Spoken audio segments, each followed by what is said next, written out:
We were talking about that fries the other day, and we thought about we should do a fry crawl and go to like different, figure out which is the best fries. Arby's curly fries. The right way to do that would be to have like someone at each place and all drive to one.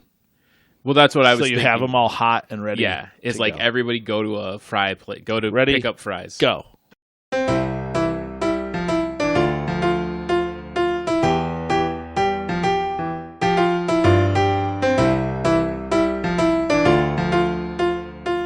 Welcome to our Film Fathers Podcast, the definitive podcast about fatherhood, film, and fatherhood and film. This is Jelani, and with me as always are a guy whose lips hurt real bad and a guy who's pretty good with a bow staff, Martin and Brady. I see you're drinking 1%. Is that because you think you're fat? Because you're not. You could be drinking whole milk if you wanted to. Well, I have all your equipment in my locker. You should probably come get it because I can't fit my nunchucks in there anymore. How much you want to make a bet? I could throw a football over the mountains. Yeah. Coach would have put me in fourth quarter. We'd have been state champions. No doubt. No doubt in my mind. This week, we're talking about one of the most uniquely offbeat yet absolutely iconic films of the early 2000s. When Napoleon Dynamite was released 20 years ago, it became an instant cult classic by being what no other movie was. Between minimalism, quirky characters, and awkwardness of everyday life, we dive into the cultural phenomenon and figure out, would this be popular if it was released now? Well, I have a bit of an answer to that question. I let my 11-year-old daughter watch it. We watched it like recently, a few months ago, and she liked it. So I don't know. I think I don't think she loved it, but she got it. You know, she could waded through the whole thing and wanted to continue watching it. It wasn't like, what is this? Why are you showing me this weird ass movie? Well, which is kind of I wasn't sure what to expect. When you say she got it, what does that mean? I mean, she thought it was. She laughed at the appropriate parts, and she knew. It wasn't like I said. She didn't just say, "Why? What's wrong with him? What's wrong with this movie? Why is this movie made?" Like, because it is so, like you said, quirky, offbeat, like nothing else. I don't even know why I like it. I can't even really explain it. I don't get it. I mean, I laughed. There were parts that I chuckled. So you don't like it? I just don't get it. You've seen it before. This isn't your first time. Okay. No, this is like it's always third a fair or fourth question. Yeah, it's always fair game. Yeah, it is. I'm not gonna lie, but I've seen it before, and I was watching it again, and I'm like, I don't know what I'm supposed to take away from it. Am I just supposed to enjoy it for its weirdness? This is the never-ending boondoggle of watching movies. Like it, we've done Eternal Sunshine, we've done Twisters. I mean, there's a wide variation of like quality movies, entertaining movies. This is a comedy that is not like many others. I think it's just, I try to watch things that just try to be entertained, and if it's really good, then great, I can dive in a little deeper. But at a base level, it's just like, am I entertained? And this was one that I feel like, it blew up in 2004 and 2005, and it became this like phenomenon. I think we said it really was like everyone knew Vote for Pedro. Everyone knew like his talking style, and I mean, it made John Hader someone who could actually make multiple movies. Yeah, right. More than just one, at least. But aside from Benchwarmers, what else has he been in? Blaze of Glory? Blaze of Glory, that's right. Mm-hmm. A Kanye song from using Blades of Glory. Also true. Those are those. I know there's got to be at least one more in there, but Benchwarmers, Surf's Up, Monster House, Mama's Boy, School for Scoundrels, Surf's Up 2, so Wave Mania, a voice. When in Rome. Yeah, I don't know. But yeah, this is clearly his biggest one. Which he got paid $1,000 for it. For this movie? Yeah, I think was it in change? Poor guy. Did anyone get paid anything then? No, I mean, why would they? They had no money, and this is a very, very obviously low budget movie, and it had been off of a short. They had made a short, and then that was like really well received, and so they made this whole movie. Yeah, he got paid $1,000. The movie grossed over $40 million. Yeah, I really don't understand. Like to your question and to what I said, I don't understand why I like it. I really don't know why I like it so much. But I did like it right away. Like first time I saw it, it wasn't like I had to. It does get funnier to me on repeat viewings because there are just things you're like anticipating, like as you watch comedy more and more. But yeah, from the get go, and I think it's just got a lot of heart, and there's and the ending is honestly one of my favorite endings to a movie of all time. When he just gets up there and just starts doing the dance, it's very unexpected, but they also kind of hint at it early on. And right. And there's no plot. There's no real plot to this movie. So I think Lindsay, because I asked her, I'm like, have you seen it? She's like, I don't think so. She's like, what happens in it, or what's it about? What's the plot? I'm like, I don't think I can answer that question. I'm like, they tried to vote for Pedro. They tried to get Pedro elected to student council or the president, and that's about it. Yeah, it's about an awkward kid in high school who's got in Preston, Idaho. But every scene is funny. Every character is unique and funny. I don't know. I pretty much think every scene is. You couldn't cut any one part of it out. I mean, you could obviously. It'd still be a movie, but there's nothing that no scene detracts from the movie or it doesn't add something to it. I feel like Rex Kwon Do detracted. Yeah. There's an Forget argument about it. There's an argument that it was unnecessary, just so that they could bring Starla back at the end to beat up on Uncle Rico. Beat up. I mean, pretty amusing to me that Rex Kwon Do has like two guns, like and knives at the top of the mirror, right? Like. For whatever reason, that struck me as a you don't need weapons, right? Right. Maybe normal in Preston, but yeah, there's some really random shit, and that stuff is funny, especially at times.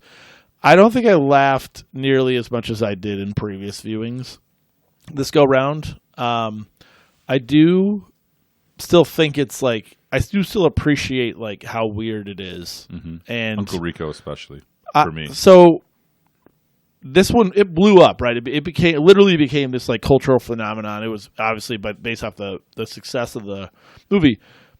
Should this, or where does this fall? I put this in the intro. Where does this fall on the cult classic level? Because is it too popular to be a cult classic? No, I think, yeah, I know I know the question. I don't know. Do people call it? Is it a cult movie? Does it listed anywhere? I think it fits a lot of the bill of a cult classic if it was less successful. And like people are like, you don't understand. Like you would have people that vote for Pedro shirts. You would have people in. But I feel like if it hits a time period and it hits a group of people where it's just like that is the thing they talk about. I don't know, like you said, I don't know if the rewatchability is there, but I'm sure people have gone back and like had the vote for Pedro, done the dance, like people did it for Halloween costumes. Oh yeah, and that's what makes it a cult following. People that follow it religiously, right? Like you would a cult leader, and I think that's that probably it fits that bill for sure. Okay, people love tater tots. People, when you have any kind of unnatural love for something, that's more than just that's just it's unexplained almost like that. That's when it becomes a cult movie. It feels like this is there. Yeah, it fits that bill, and because you want it. I think people probably do go in and like study it, like what are they trying to say, or what is the deeper message in that? I don't know that there is one. I think it's just funny with the tots and the chapstick. Even the very beginning Tina, where you have the intro is food being presented with like the character names written on there. I mean, that's such a ridiculously random. What's the song right in the beginning? Thing to do, and that type of it's so basic and obviously inexpensive. Probably saved him some money on title cards and such. It was apparently Kip's idea, the actor who played Kip. It was his idea to do like the food, but with it's the White Stripes. We're going to be friends. Again, perfect for the vibe of the movie. Yep. So there's just a lot of weird things. I thought you would at least find it somewhat amusing.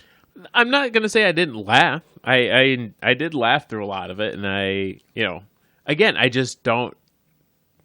I don't know if I'm supposed to take something from it or if it's. No.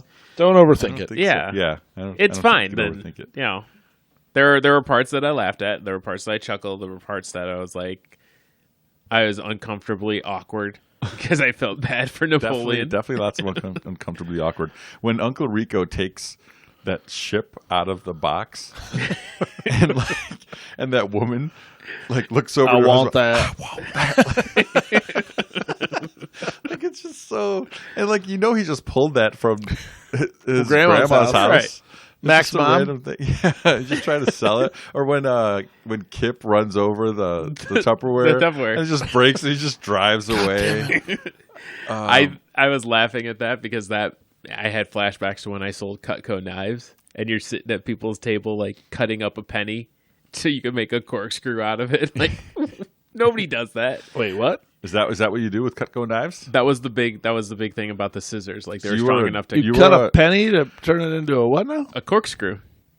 So you make it. I don't even really. You I just kind of get it. You just kind of cut it in a spiral. Okay. And then it spirals itself out, and then you're like, oh yeah, now you can use it as a corkscrew, and that was one of the. So you were a traveling knife salesman for 2 appointments. How many? Yeah. So you didn't sell any. No. Never sold a knife, and then you just decided, this is not for me. Yeah, because it's not for anybody.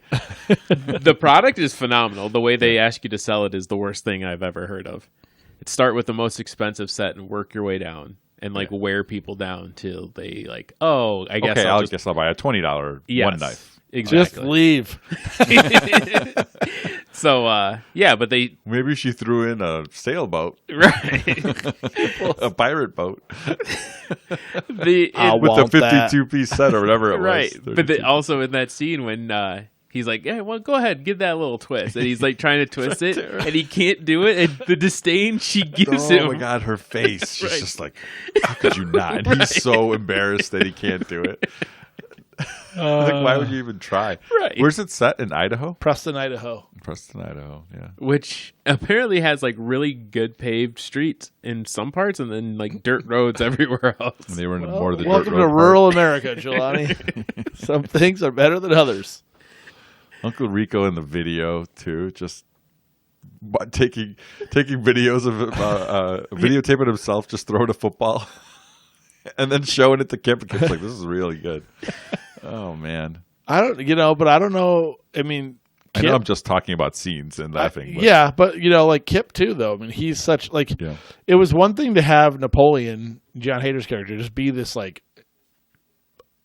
unique, this unicorn of a character you've seen on screen. But then you throw in, Uncle Rico, you throw in Kip, who is chatting with babes all day online, and jealous. LaFonda. Yeah, I mean, it almost has the air of how outrageous can we get here, but also still doesn't ruin the movie by doing it, because it's outrageous. not, and it's set in what time. That's the thing. It's not I think really. It's an arbitrary time. It's the it's fact that every you're selling time, but it's no. It's 70s. It's 80s. Well, it's 90s. It's post 82. Yeah, because that's when Rico wanted to go back to. Okay, I could go back to 1980. So it is kind of an 80s. Feels like it's late 80s, but but they don't really define going it. on. But 2000? it also feels like it. Right? Yeah, right. That's what it's exactly right. Feels like it's modern and just time hasn't caught up. Well, to and where that they could are. be a subtle, as an Iowan, it could be a subtle nod of rural America being behind the times. Yeah, absolutely. Just make yourself I've heard a this goddamn shit. quesadilla. Yeah, but I guess you'd look at it right, probably somewhere in the 90s, because it's nobody had cell phones or anything like that. Oh no, Uncle Rico did. He did. Uncle right? Rico had a cell phone in the van because There that's you how go. he gets the call from Grandma. Good Yeah. call. So yeah, it's it's Cockets. later, but everything just feels old, but it all just works. And then she's doing glamour shots, right? That's one. I think that one looks going to come out real good. Yeah, Tina Majorino. What do you remember her from? I can't. I actually do can't know it, think but- of it either. It's Andre, right, with the seal.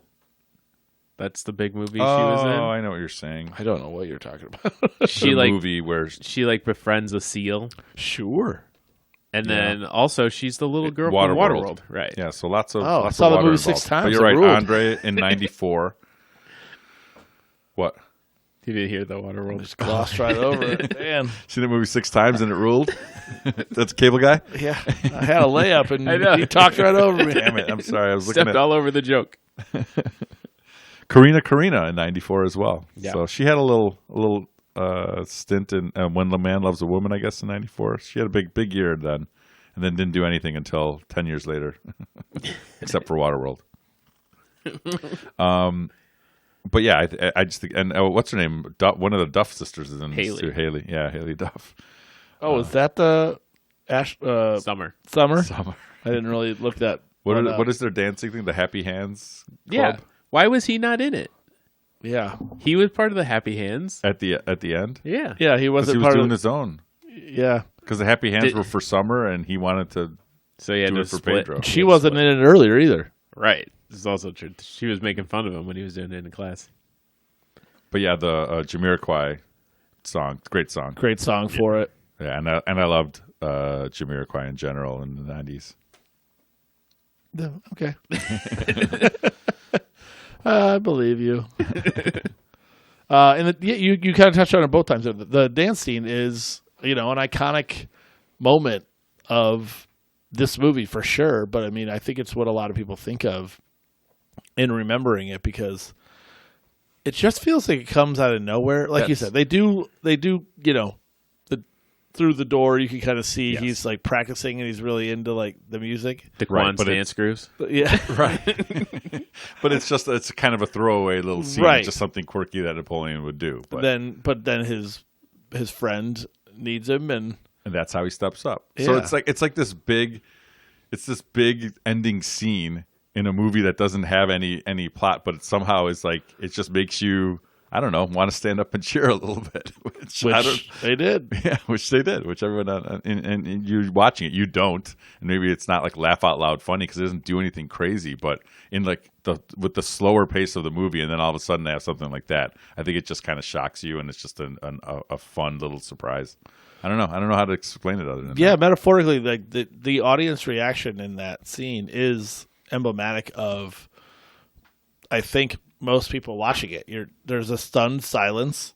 You're like, what the shit just happened? But then it's like, but that's awesome, right? Yeah. And you might not give a standing O, but I mean, But those were some good moves. but gotta you give some appreciate that it's pretty awesome. And the moon boots just are always on. props. It could be a white people thing too.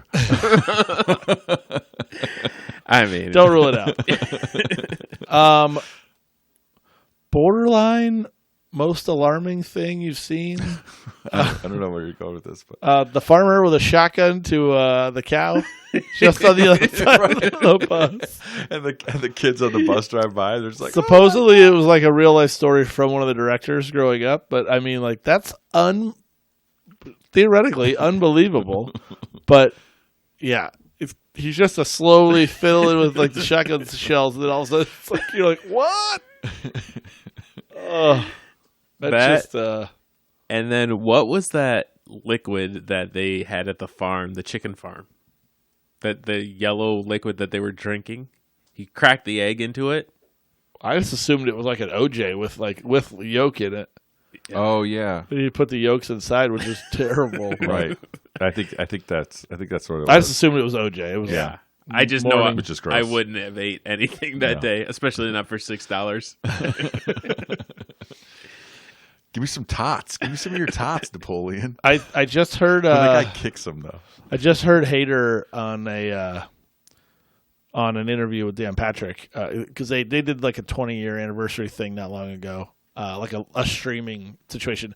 But he was We were close to beating him. I know he was saying how it. Dan Patrick asked him, when was the last time you dressed up like as Napoleon? And he's like, actually not long ago. He's like, we just filmed something for Ore-Ida Tots. He's like, I don't know what took him so long.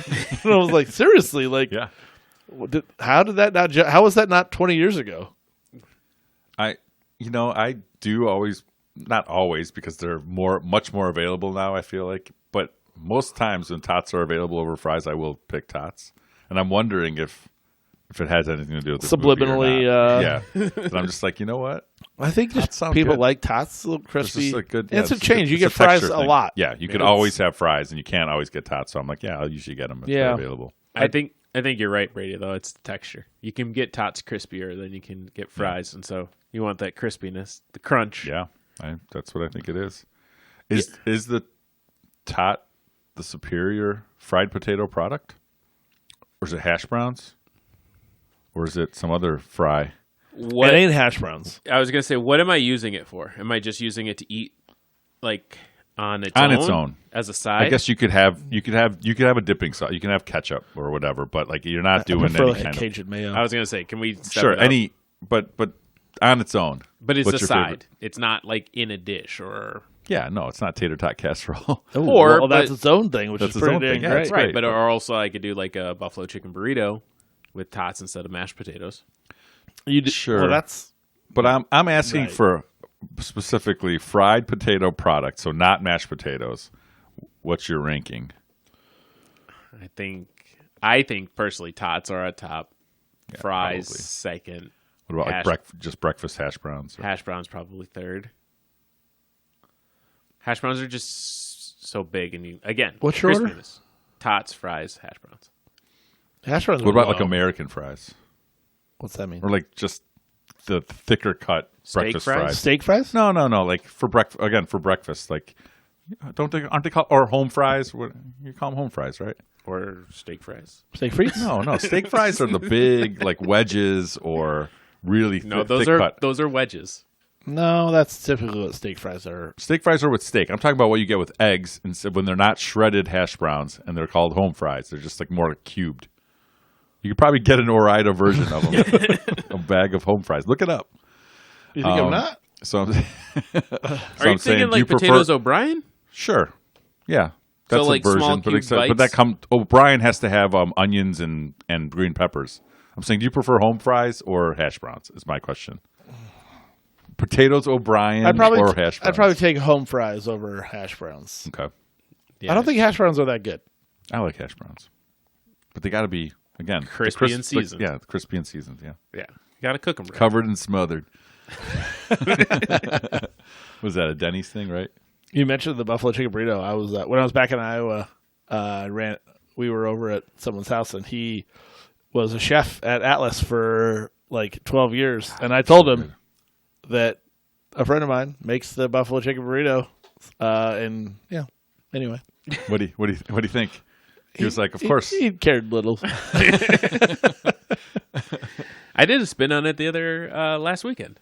Yeah, Yeah, made up mashed potatoes, and then I used the Costco chicken nuggets instead of the oh, okay. bread.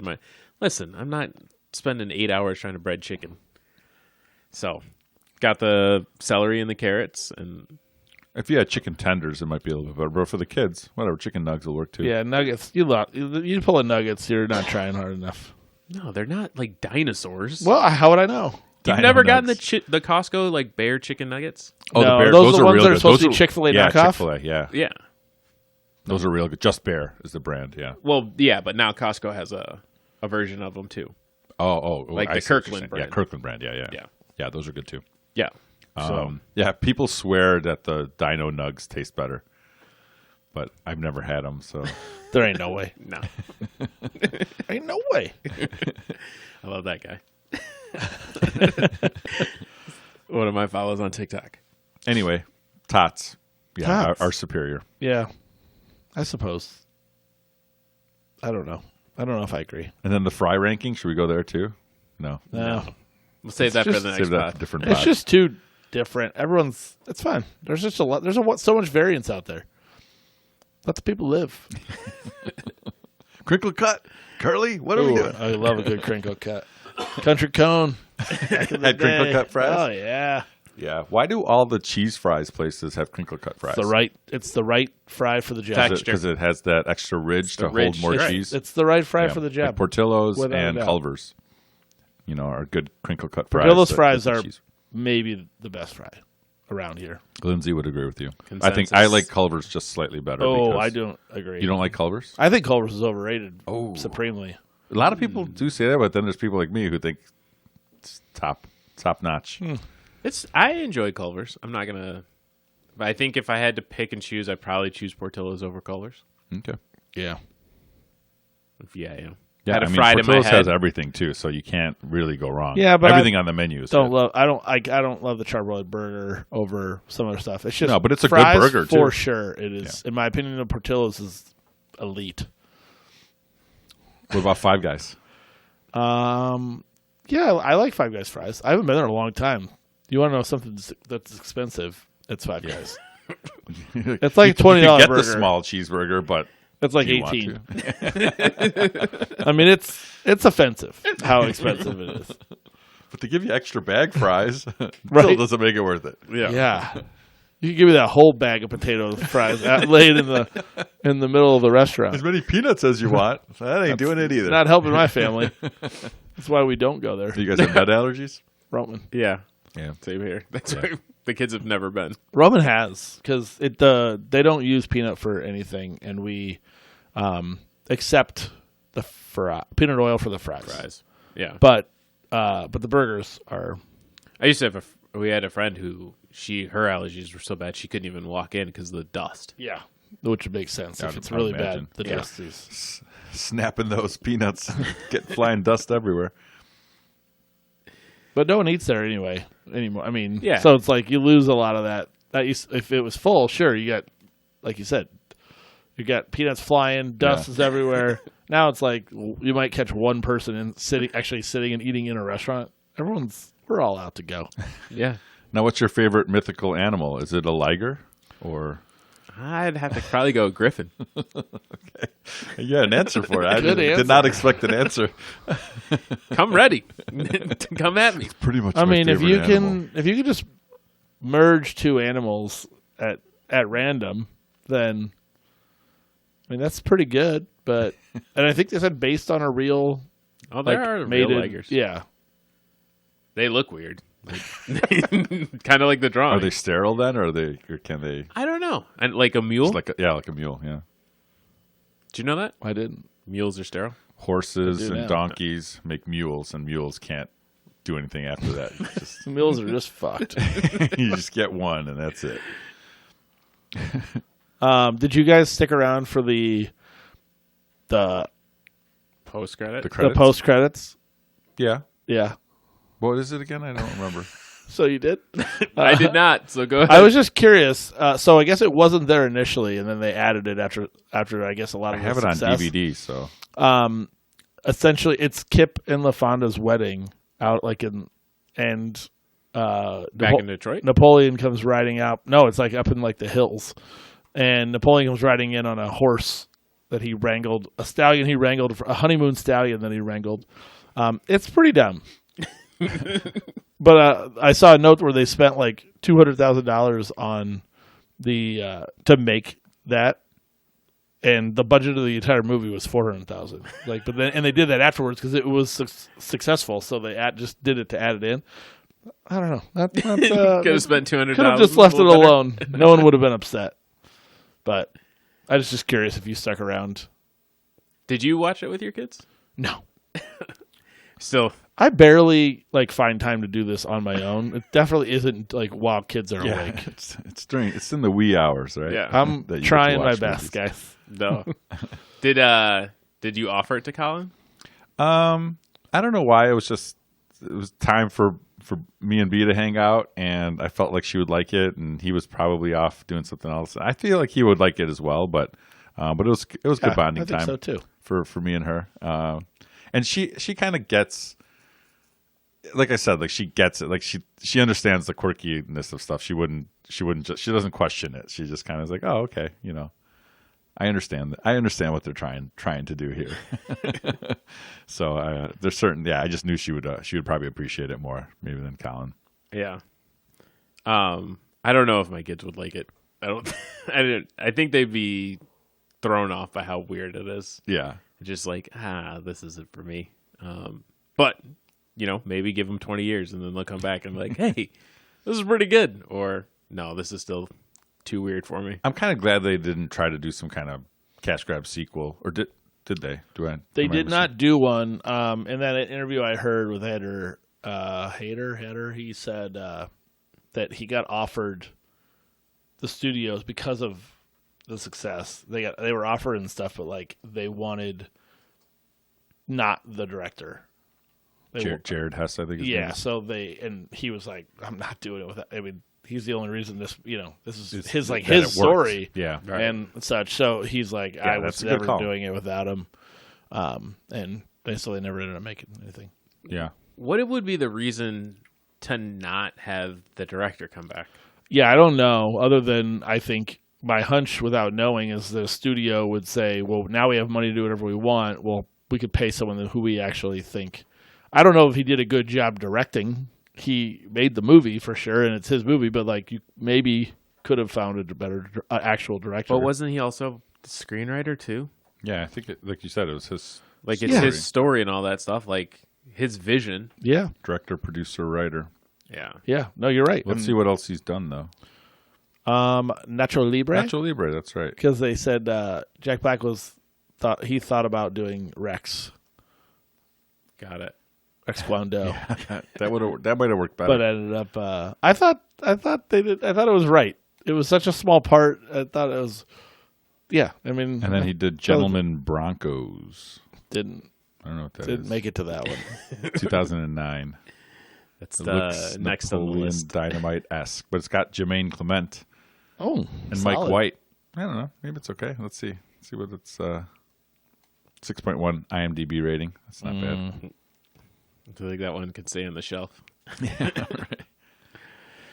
right. So do we think it would play now? Well, that's why I brought up the sequel to try to answer your question. Like, you couldn't remake this. I don't know. I think it's just for sure perfect for what it is. I don't know that it would necessarily play now. I feel like Gen Z would be like, you millennials are weird if this is your movie or this is your idea of a funny. But I feel like in certain audiences, it'll probably have some type of resurgence at some point with a cult crowd.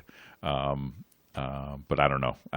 I can't say it's going to be as huge as it was back then, or that it'll play with every audience. And I think that's just the nature of the beast. Yeah, it's a culty film, so it's only going to be play to certain people. As always, break the wrist and walk away, but not before subscribing. Thanks, and save it for the pod.